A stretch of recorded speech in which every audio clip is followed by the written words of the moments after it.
A story really is a conversation. It is a conversation with yourself, with like the writer talking to themselves, but it's also a conversation with the audience, and that you're trying to figure something out. There's a problem that you're kind of looking at, that you're kind of wondering about. It could be about like, whether love can survive everything, the concept of fate, like, are we really fated to do this stuff? It could just be, a mild like little issue of just like, is it possible for this person just to have a good day, or something along those lines. Like, there's a larger question usually for a lot of the stories. They don't all have to have them, but the ones that really stick with you, that you keep coming back to, that you can like iterate on a little bit more, those have a theme of some kind hidden underneath it. And I think it's important for both the characters and the world character itself to be a little, to refer back to, or be somewhat obsessed with or preoccupied with these problems. These people are a manifestation or are facets of these problems in the world itself.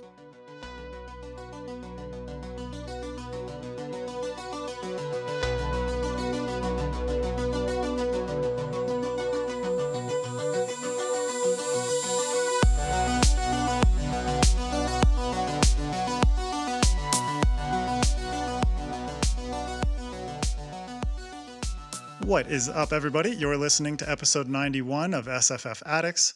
I'm your host, Adrian M. Gibson, and welcome to your weekly dive into the world of science fiction, fantasy, and writing craft. Joining me, as always, is my co-host, the Chewie to my Han Solo, the Joker to my Commander Shepard, MJ Kuhn. How are you, MJ? Hello. I am doing great. How are you? Doing very well. I'm still at my in-laws' bedroom, and I have some books that you can go buy. Go support MJ's work, picking up her debut novel, Among Thieves, and the sequel, Thick as Thieves. Or for anyone out there wanting to review the book on Goodreads, Thick Ass Thieves. Yes. If you want some good heists, some good action, lots of hatchets, pirates, and all kinds of fun shit, go pick up the Tales of Timor duology. As well, if you want to check out the cover for my debut novel, Mushroom Blues, you can go take a look at that. It'll be on my social media accounts. It'll be on my website, adrianmgibson.com. The book is out on March 19th. So I hope you're in for a fun ride full of mushrooms and mystery and all kinds of messed up stuff. But yeah, March 19th. As well, a quick note for everyone out there listening or watching, the official SFF Addicts Patreon and merch store are live. So check the links in the description to support what we do here. As well, don't forget to rate and review us on the favorite podcast app and subscribe to the FanFiAddict YouTube channel, where this and every other episode of the show is available in full video.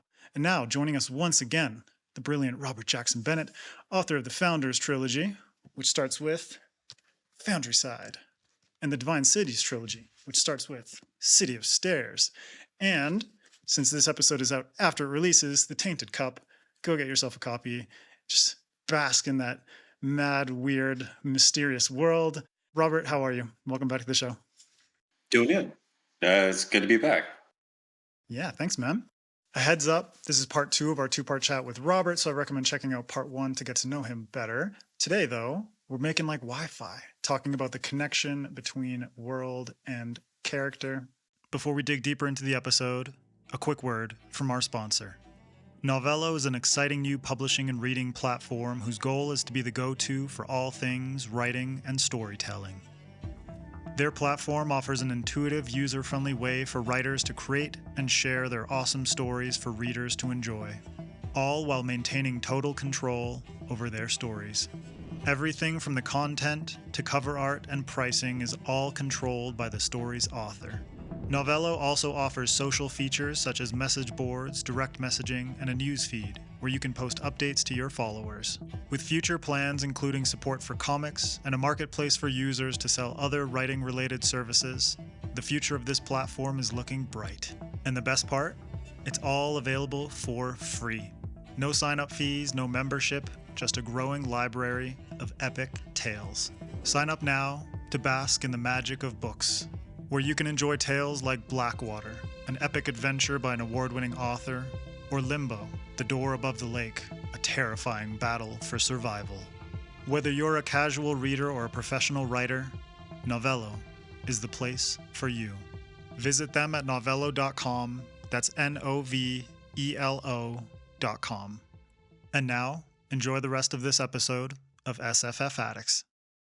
Kicking off this masterclass, let's ask a bit of a trap question. What is more important in fiction, in your opinion, Robert? World or character?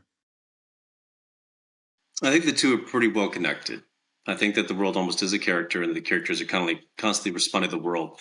But as far as what makes people want to stay and hang out in the story, it's definitely character. It is not a fun experience to go to a super cool mansion and hang out with a bunch of fucking assholes. That's what you say. That's what a great way to put it, though. It so is. I mean, like, nobody wants to hang out with a bunch of shitty, boring people, no matter how cool the place looks. There's always a better party you could be going to with people that you actually like to be around. And that's why character, I think, is far more important than world. It's like what I imagine like Washington, D.C. and like politicians' parties to be like. Once I've been to a couple of those parties, it's a bunch of phonies. I love it. Actually, what's kind of strange about that is that because those people are such practiced phonies and basically like going to parties is a skill set, they're pretty good at it. And it can be a pretty good time. It's kind of the odd thing where the people who are the phoniest, bullshittiest people are actually the best to hang out with at a party because they know how to do it. Right. They're good, like fair weather friends. Yeah. Yes. Very good fair weather friends. You'll never see them again. They won't ever answer one of your calls. If they ever sense for a moment that there's someone more important to talk to, they will leave you in a second. Yeah. But for the moment you got them, they're pretty fun. Sounds like a fun ass time. Right? Sounds great. Yeah. Oh my gosh. Great. Well, so you mentioned that character is, or the world is kind of a character in a sense, which I want us to dig in a little bit more later. But first I want to ask, in your opinion, why is it so vital for stories to have that strong connection between world and character? And like in what ways is that super important, and could it become disconnecting if the two aren't matched? Well, I think the thing that kind of lies underneath this is the importance of theme in stories, which I think goes underlooked at, or is it overlooked? It goes overlooked. It's not looked at enough. Because a story really is a conversation. It is a conversation with yourself, with like the writer talking to themselves, but it's also a conversation with the audience, and that you're trying to figure something out. There's a problem that you're kind of looking at, that you're kind of wondering about. It could be about like, whether love can survive everything, the concept of fate, like, are we really fated to do this stuff? It could just be, a mild, like, little issue of just like, is it possible for this person just to have a good day? Or something along those lines. Like, there's a larger question usually for a lot of the stories. They don't all have to have them, but the ones that really stick with you, that you keep coming back to, that you can like iterate on a little bit more, those have a theme of some kind hidden underneath it. And I think it's important for both the characters and the world character itself to be to refer back to, or be somewhat obsessed with or preoccupied with these problems.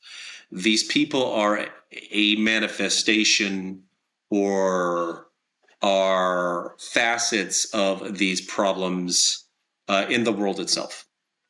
So like when I think this goes for not only fiction and fantasy, but all kinds of stories, nonfiction as well.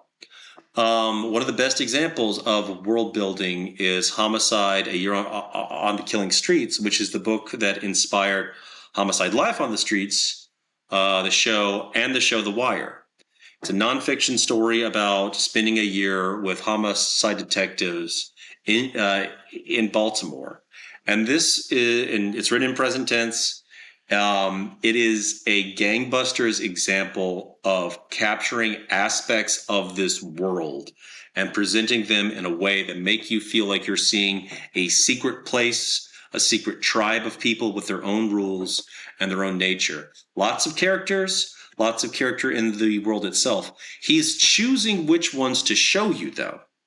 He's choosing them because he wants to articulate the issues with the war on drugs in Baltimore and how the like social and like institutional problems of Baltimore are incapable of dealing with these things. That's what preoccupies the world he depicts. That's what preoccupies or like influences all the criminals that they're chasing.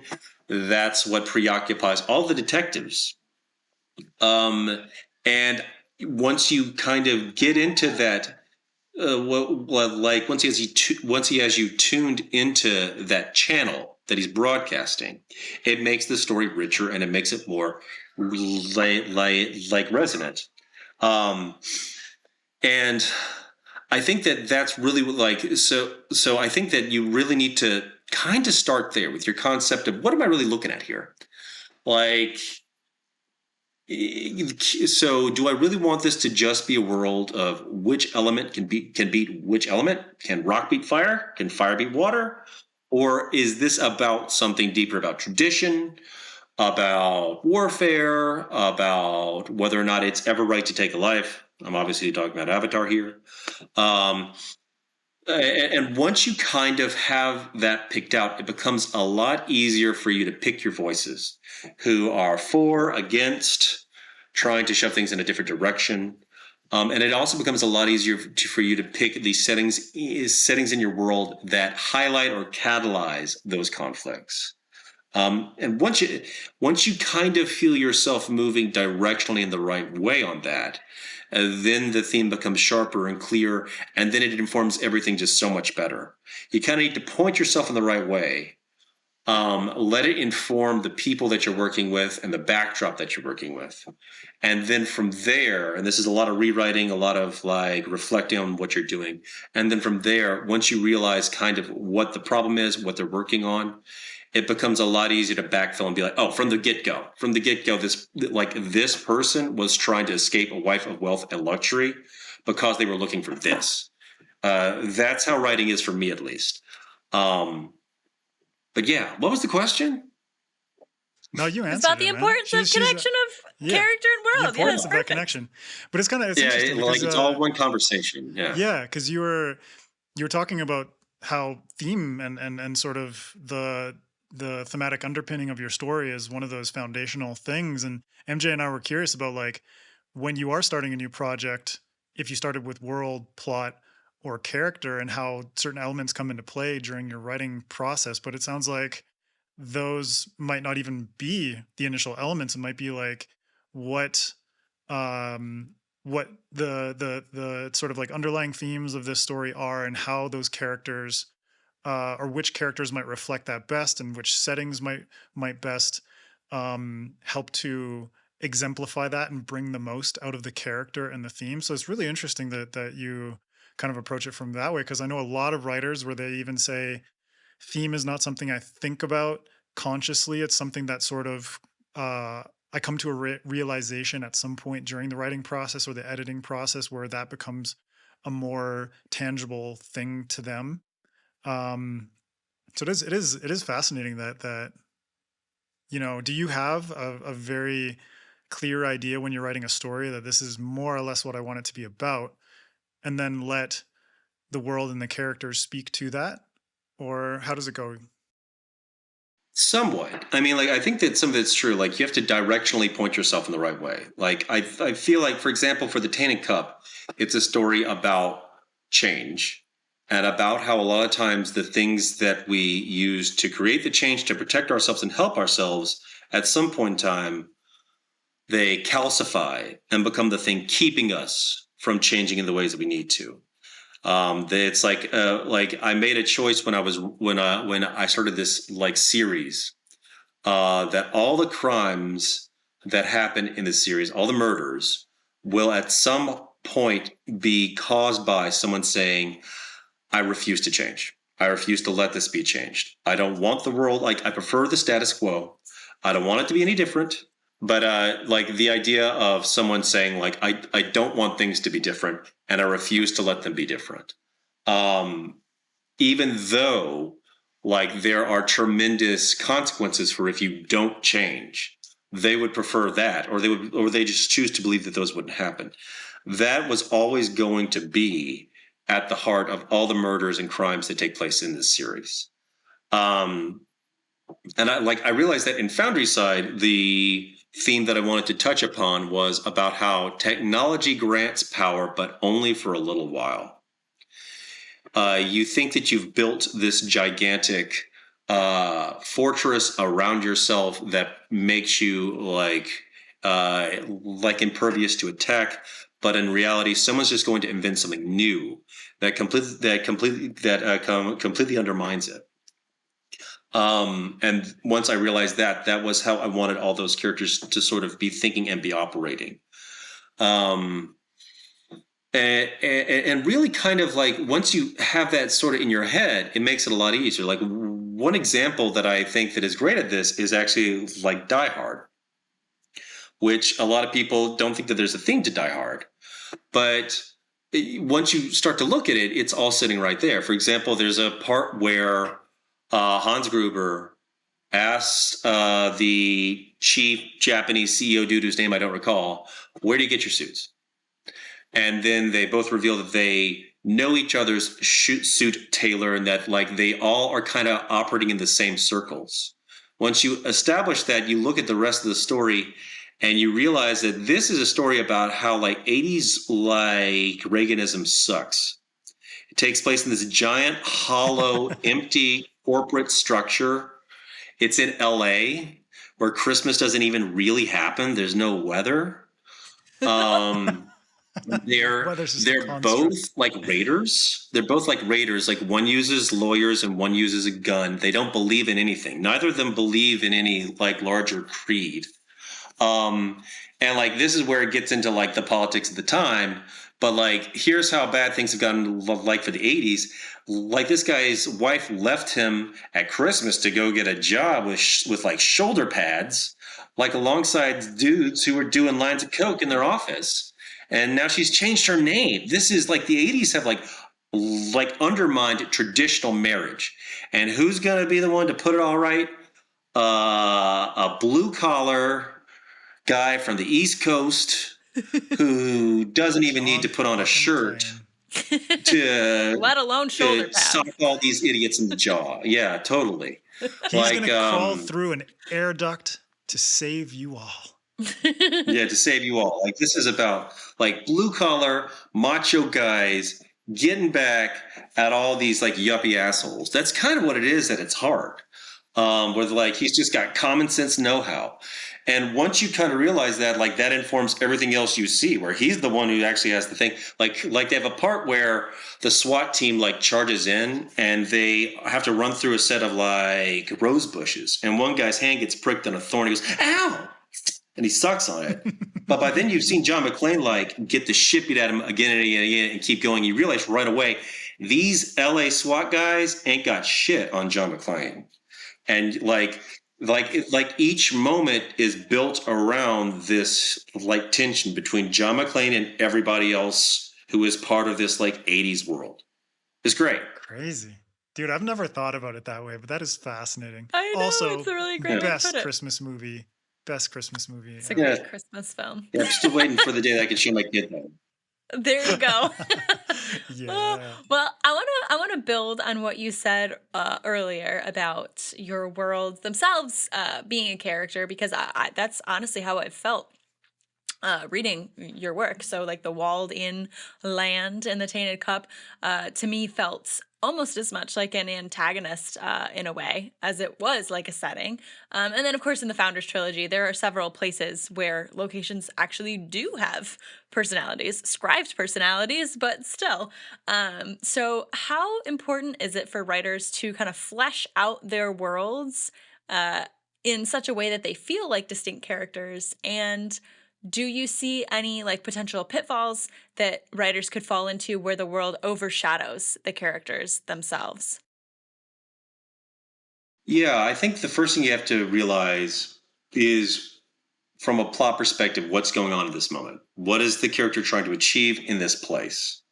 And how does this speak to the larger themes that are going on in the story? Once you realize the relationship to the action, you can use the setting to highlight that, to then ask, what is that character's relationship to the place that this is taking place in? That makes it a lot easier to backfill everything. In the Tainted Cup, kind of one of the aspects that I want to look at is, and I think it's very popular these days, to think of human like civilization as a nasty, broken thing that shouldn't be, and that like nature is better. Like the natural world is a better, more perfect place. It lives in unity. It's never changing. It's like the place in Bambi where they walk through the forest and there's blades of sunlight that come down and shine upon them. And I wanted to instead look at it from the aspect of like nature is just as nasty as we are.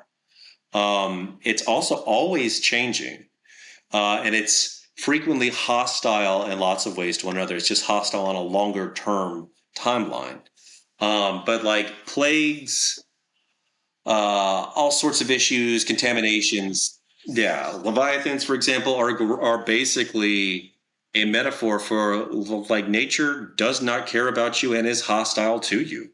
Like it doesn't like a lot of the reasons why we have a civilization is because we found ways to tame, for example, seasons. Like it used to be you only got strawberries at certain times of the year. Now we have found places in the world where strawberries grow year round. We have built up a huge strawberry like agriculture there, and now we get strawberries year round. Like that's something that new. We have like tamed, for example, we have tamed sun, now like tamed the sun. Now we have the sun indoors at all hours when we need it.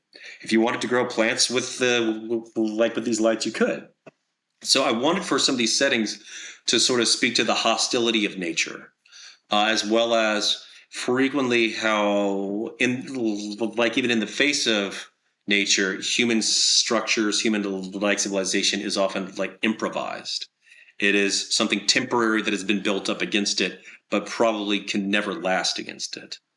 For the tainted, for like Foundry side, for example, there's a space that is sentient that I won't spoil too much about. But I wanted to highlight how this was considered the absolute height of technology, but then was undermined by later technologies. That this is now almost a tomb to how things used to be. This is empty. This is dripping. It's broken. For that, one of the things that I looked at a lot were the buildings in Blade Runner, which seem to like inexplicably have these huge dark chambers full of chairs and like dining halls and like banquet stuff. I was like, this is his apartment building. Yeah, But there's the apartment building. What's the character who makes the dolls and is the one who is oh yeah, using the good evening, android? JG. Yeah, that Yeah, guy. his Home like again, home again. Jiggity jig. his apartment Yeah. building, which has appeared in so many films, is just like the Yes. atrium is gorgeous. Like the spacious nature of it feels almost like Yeah. European, but then it's like so dystopic in the way that they present it. Yeah. It feels really weird that like this guy's living in this dripping wreck of a building.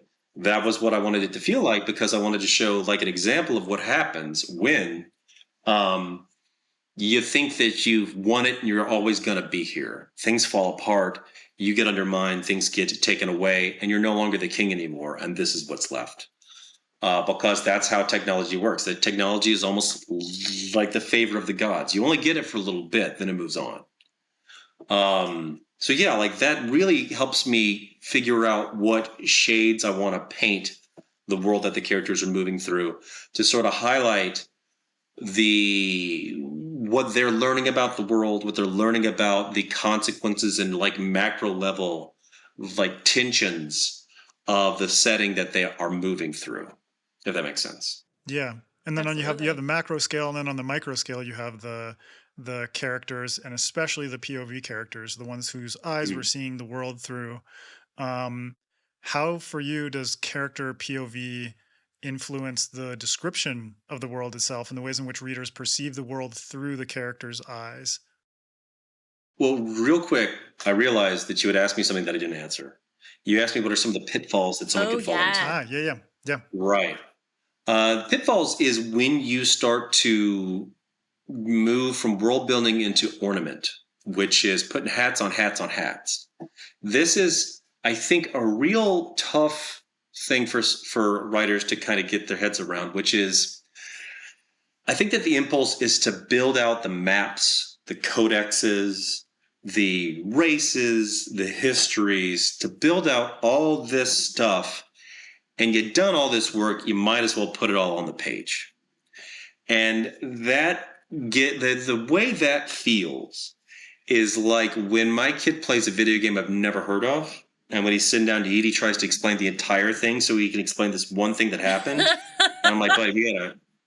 What is this about? Like, I mean, like, not only do you have to explain like mod? Yeah, but on top of that, you like explaining the control system and like stuff like that. So I was leaning around. So there's lean, there's full lean. There's two different things. You can crouch lean, you can stand lean. And I'm like, dude, everything's getting cold here. That's what it feels like when someone is trying to like dump the world building on you. Because it's one thing to do like an info dump, which is when I'm telling you useful things.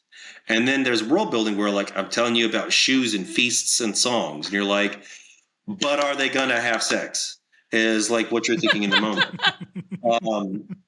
And so that I think is the tricky thing, is to make sure that your world building is functional. The way I think about it is like a piece of engineering, like is like, this is the housing for the trolley system for the gear shaft or whatever, to try and ensure that things are firing right for the reader. Like you don't want to lose them in any of this stuff. There are some people that I know, like some people love all the info dumps that I do, like in Foundry Side where I talk about the technology. Some people absolutely hate that shit. And so you've got to be aware, like I might be losing them on this one. This might not be here for this. But I think that if you lean into world building as a system of like ornament, as like artifice, as garnish, I don't think people necessarily love that as much as everyone thinks that they do. In a game, in like a video game, where you're playing the person and you have like agency in choosing to explore this stuff, you can ignore it and just continue the main quest, or you can read all the books and go through all the shacks and the cabinets and things like that. That gives you a feeling of depth. You're like, wow, they really thought this through. But in a book where you're being fed a stream of information, that's a lot less fun. And that's like why I think like fandom exists, is you can be like, if you want to have this greater depth here, it exists. If you want to read the Silmarillion, we compiled it for you. Do you want to read the appendices? Go for it. You want to read all the appendices? It's got a lot more stuff in there. But and so I think that you got to be aware of that first. What was the question that you asked after that? Yeah, I mean, you led into it perfectly again, which is in terms of like the delivery system. I think like the delivery system is important, and using video games as an analogy is really perfect too, because it's like the agency that the player has in terms of the character they're controlling gives them a certain level of investment in that particular kind of experience. But in the book medium and in fiction, the experience is sort of given to you in a very front to end sort of way, where you have to engage with the character's perception of the world. And if you don't connect with that, then you're not going to connect with the book, period. And so for you, in terms of that character POV, how does that influence the description of the world and the ways in which the reader perceive that world?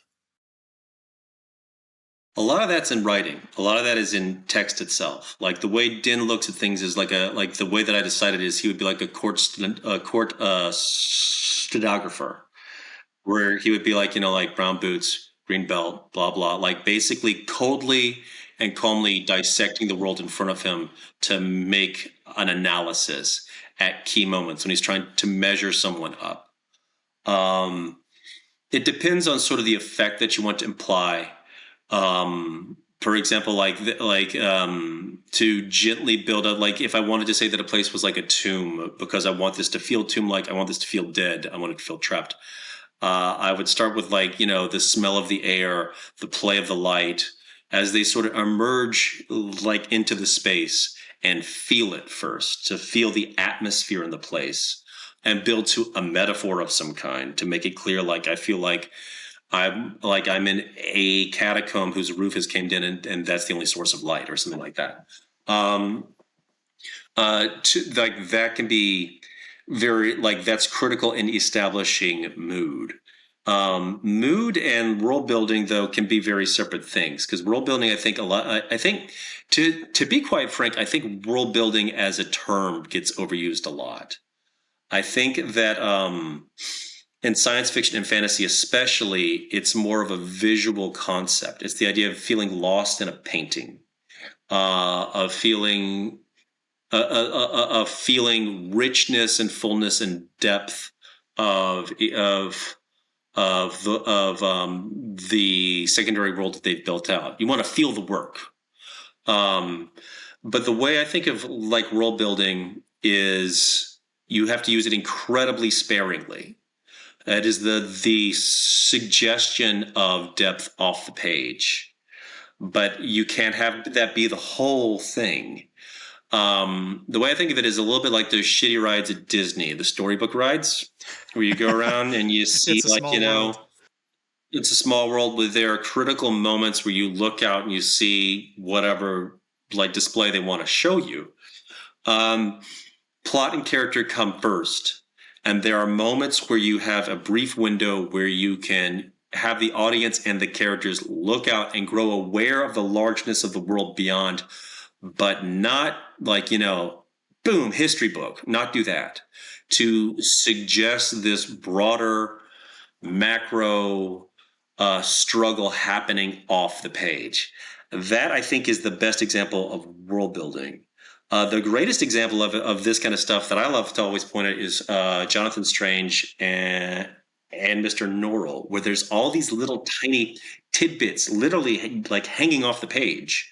There are these little bite-sized moments that suggest, but never inform. That's great. It's tantalizing.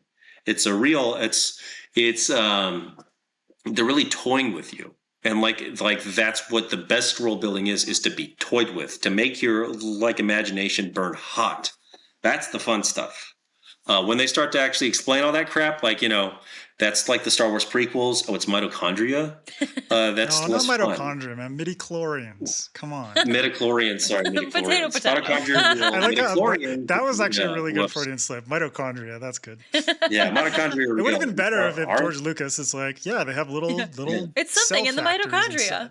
Yeah. It's the powerhouse Isn't that what of it the is? cell. It's like cells. No, pretty Yeah, much I don't is. know. Yeah. But Yeah. yeah, All right. I totally agree with you. Like in terms of, I like how you use like It's a Small World and those kinds of rides as an example. I remember going to Disney once. No, it wasn't Disney. It was Universal, and we were on one of the Harry Potter rides at Universal, and the ride like broke down while we were in the middle of it, and they had to turn on the lights inside no. the ride in order to fix it, and that Just just totally broke destroyed. my mind. The illusion was just destroyed completely. And so I feel like that for me was kind of one of those moments where it was like a perfect analogy for the illusion of world in fiction in terms of what you're giving Yeah. the reader. Highly and the engineered. highly engineered and very purposeful.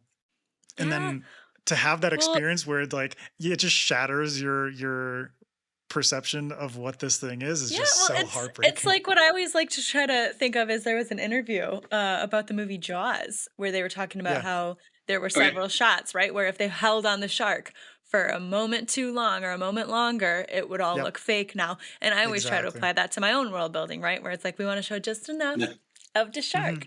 I think that's great on world. I want to dive into character a little bit more specifically too, though, because you have really great character development throughout arcs in the trilogy. Well, from what I've seen so far in the Founders trilogy through Shorefall, I've heard it gets even more heartbreaking in Locklands. But even in just the single book arc of the Tainted Cup. So I want to talk about character development and how writers can use changing world dynamics to inform character arcs. Like, again, I call on Foundry side and Shorefall, like with the changes that happen to Tavon between those two books and how it informs how the characters then behave. And then also, in your opinion, does the world need to have a world arc? Like the characters have character arcs. Is that something that you strive to create in your projects? I don't think that they have to have a world arc. Like the Tainted Cup, I don't think totally has a world arc, which I think is good. Like these are small people doing like somewhat small things. This is a pretty like epic moment for Din and for like Anna, but they say again and again in the story, I'm doing a very small thing. There's a much larger battle taking place out there that is much more titanic, much more epic, and I'm doing this other little sideshow thing. And I think that that's good. I think we need more stories without superpowered people capable of leveling a city. We need less stuff that I put into Foundry side, I guess is one thing I could say. Um, but yeah, Foundry side definitely has a world arc because I was kind of obsessed with the idea of the way that a revolution starts and how it often doesn't work. People think, especially in America, that a revolution always goes one way. The good guys win. That's how that goes. But there's way more failed revolutions than there are successful ones. And and I kind of wanted to have a character, especially in Shortfall, I'm not going to get too spoiling into that, who drops in and says, hey, I've done this thousands of times. It will never work. You cannot do this.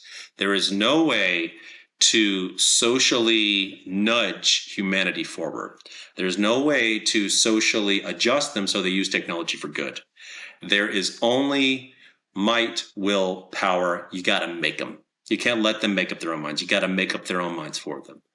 And I wanted to make it clear that like all the things that happen in Foundry side are not necessarily good for the city. Like you come out of it thinking like, wow, that was awesome. Things are great now. But like actually people don't respond well to disruption like we think. We think that if like there's a big change that people will embrace it and change with it, but mostly they don't. People want to just keep doing their own shit.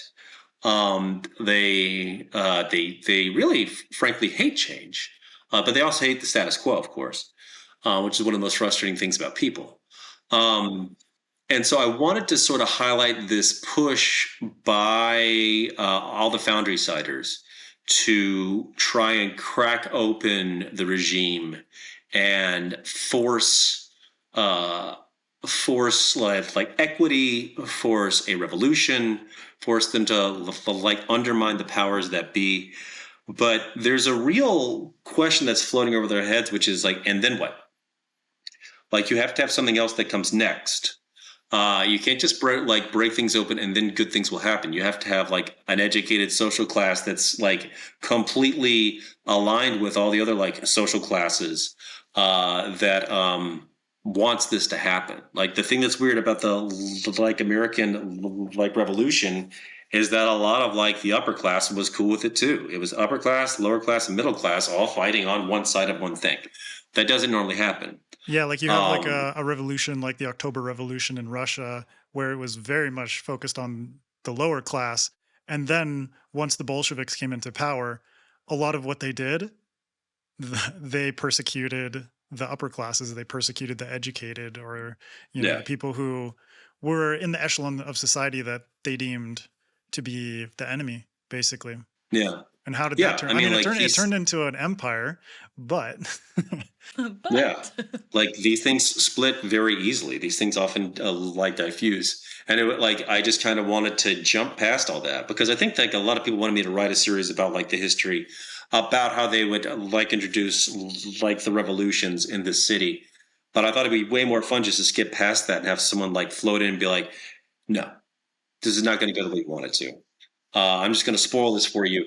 This is not how people work, and you have misjudged everything. And that was far more interesting because, like, to kind of think about how people prompt change and how change comes from places that we don't normally think about. That was sort of the thesis of the novel, of the whole series, really.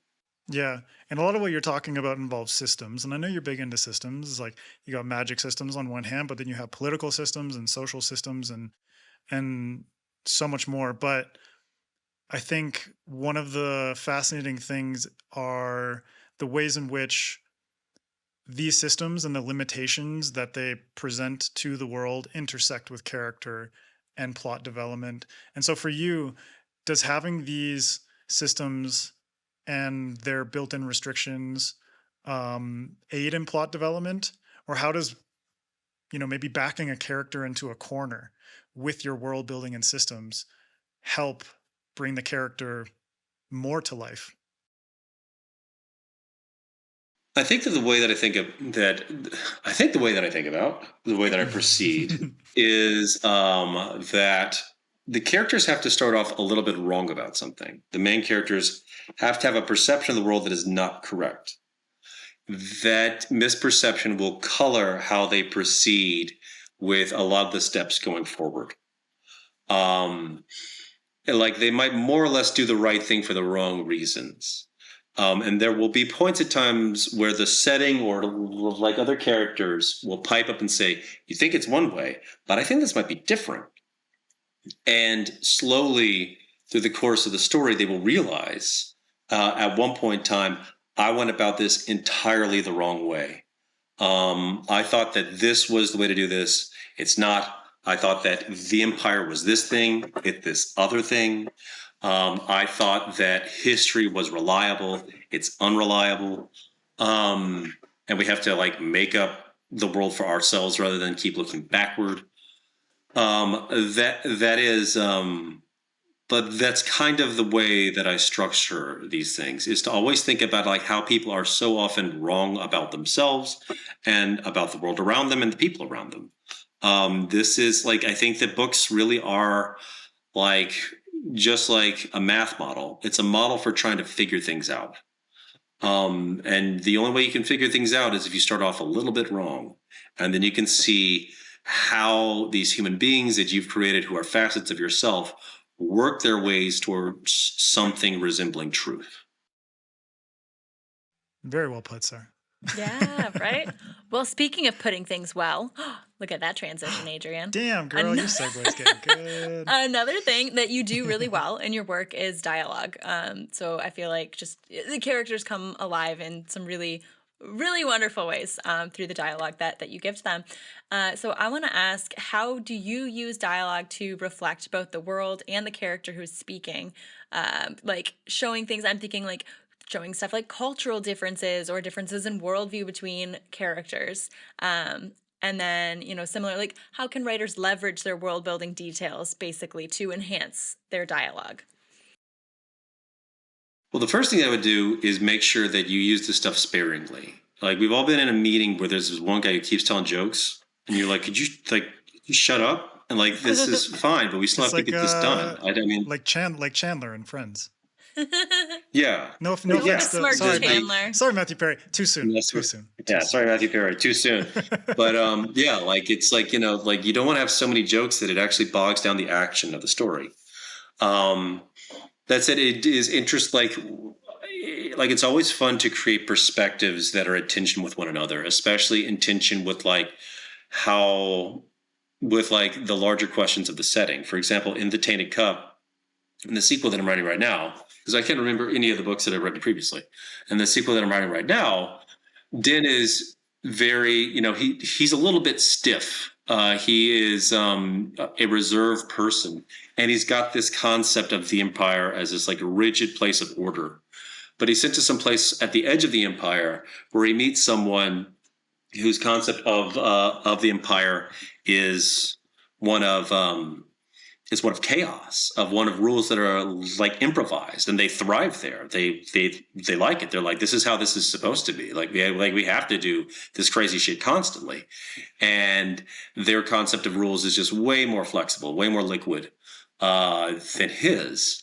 And that's like, and that speaks to, I think, some of the tensions that are happening in that story, where it's this concept of like the empire is bland, it's bureaucratic, it is temporary. A lot of this stuff is improvised. Like I want something ancient, I want something with like dignity, I want something with history and like ancestry and all this cool stuff.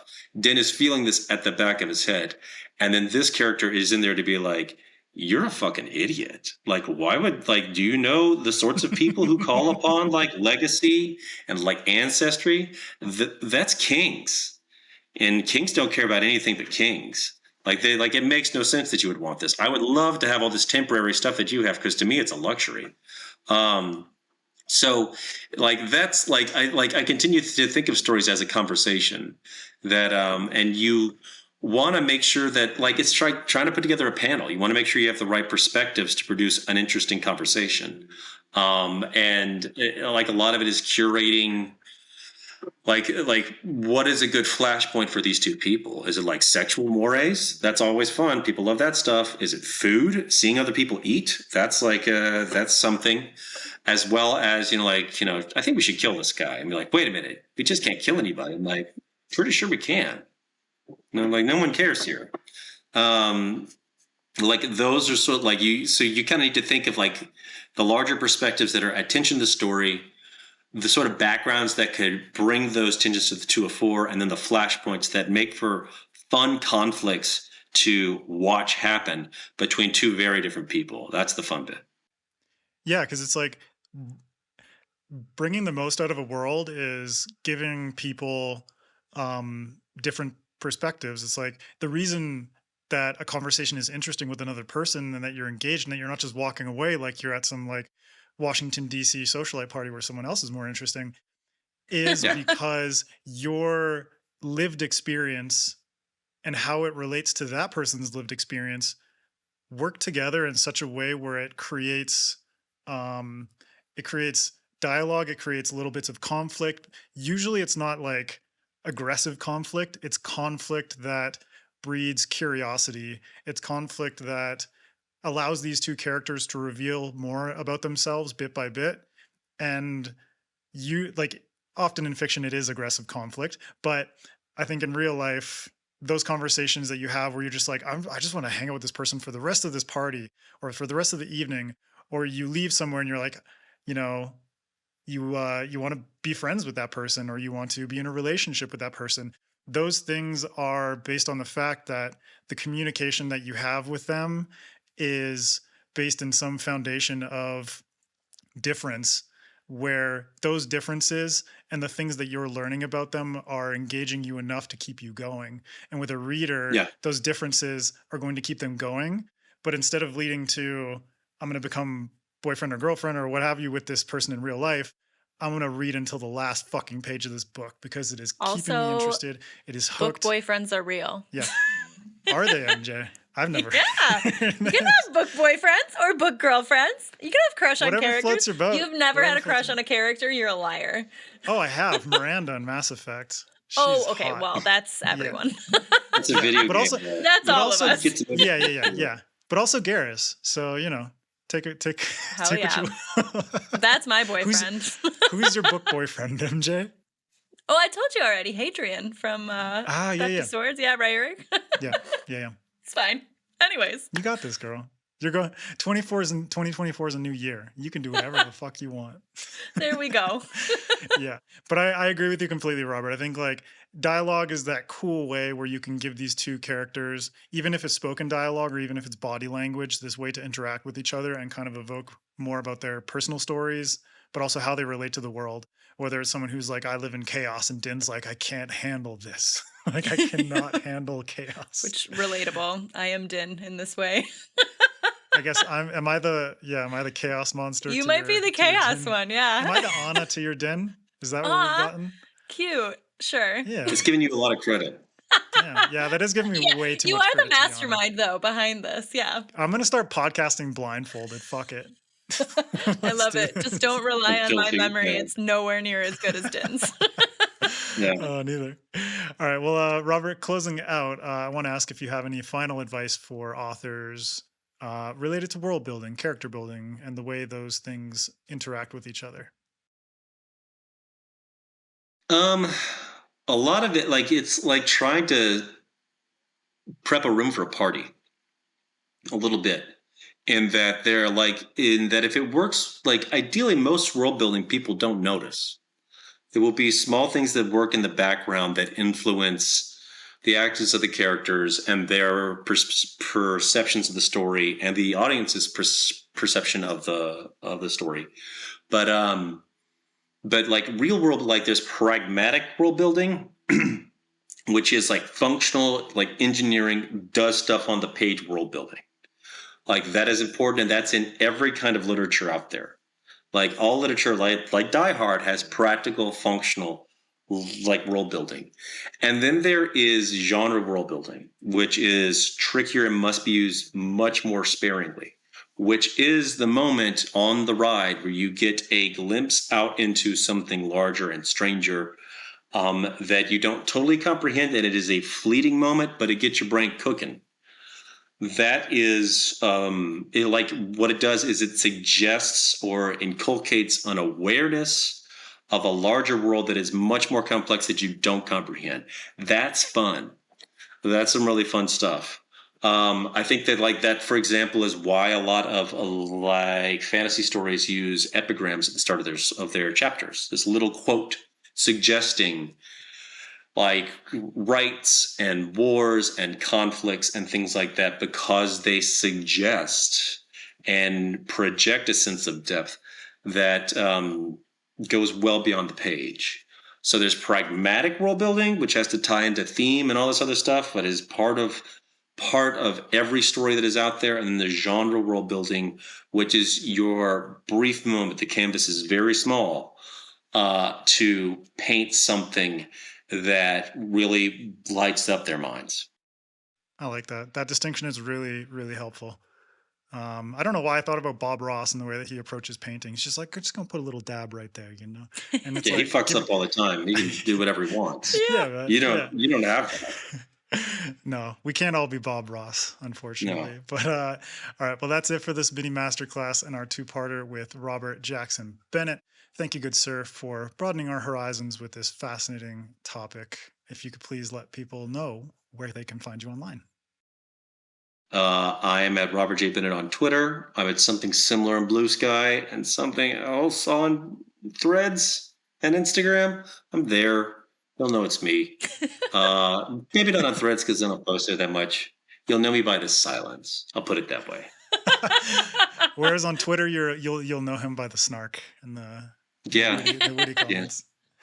I don't think I'm a good hang on Twitter, but you can come try. I think you're a good time on Twitter. I have fun just dropping comments here and there. Also, pick up Robert's books. The Tainted Cup is out now, so you can go get yourself a copy. It's a very, very fantastic book.